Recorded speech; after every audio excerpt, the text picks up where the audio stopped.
Rumah ini mungkin part akhir lah sebelum kita dalam perjalanan kita nak ke Padang Besar ni. View sama, pergi je tempat-tempat sepadan-sepadan Thailand ni, insurans Thailand. Kena ambil insurans kau kalau pergi Thailand. Jangan kau redah je. Ni pegang Padang Besar lah ni, Padang Besar.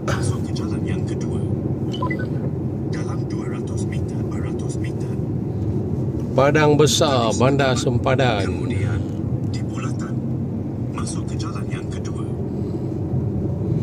Ni hub bas Padang Besar. Kompleks bebas cukai. Oh, dulu tak ada ni, dah ada ni baru ni. Menara-menara ni. Ni kan? Kita ke kanan. Kanan. Ni kompleks custom.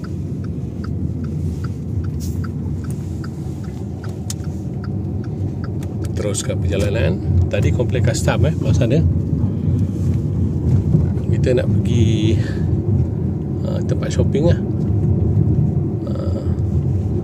Kita pergi apa nama tu? Yang Padang Wemat kat mana? Mana tahu. Ni kalau sebelah-sebelah ni ini gerai-gerai lama ni, belah kanan ni. Tu Padang Besar dah ada signboard baru tu. Ni sebelah sini. Ni Padang Wemat. Padang Wemat, pusing. Belah kiri tadi Padang Wemat. Ini mercu tandanya lah ni, besar ni. Oh, dah cantik lah sini kau mah. Oh, menarik ni. Dulu tak ada lagi ni. Thai street food, border kitchen. Tu Padang Wemat tu dalam tu.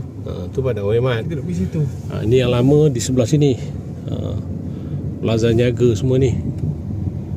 Okey, kita pergi ke Padang Wemat dulu kamu Kita tengok apa ada dekat Padang Wemat. Kau parking atas tadi. Parking atas tadi. Sini. Baik, kita tengok apa ada dekat Padang Wemat nanti Alright. Keep it up kamu. Don't give up. Oh, RM3 per entry. Okay lah. Kita parking kat sini. First parking dulu. Sini parkingnya RM3 per entry katanya.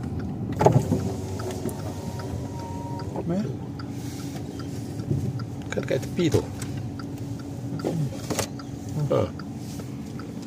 Senang kamu. Touch saja. Okay. Seluar luah parking ada.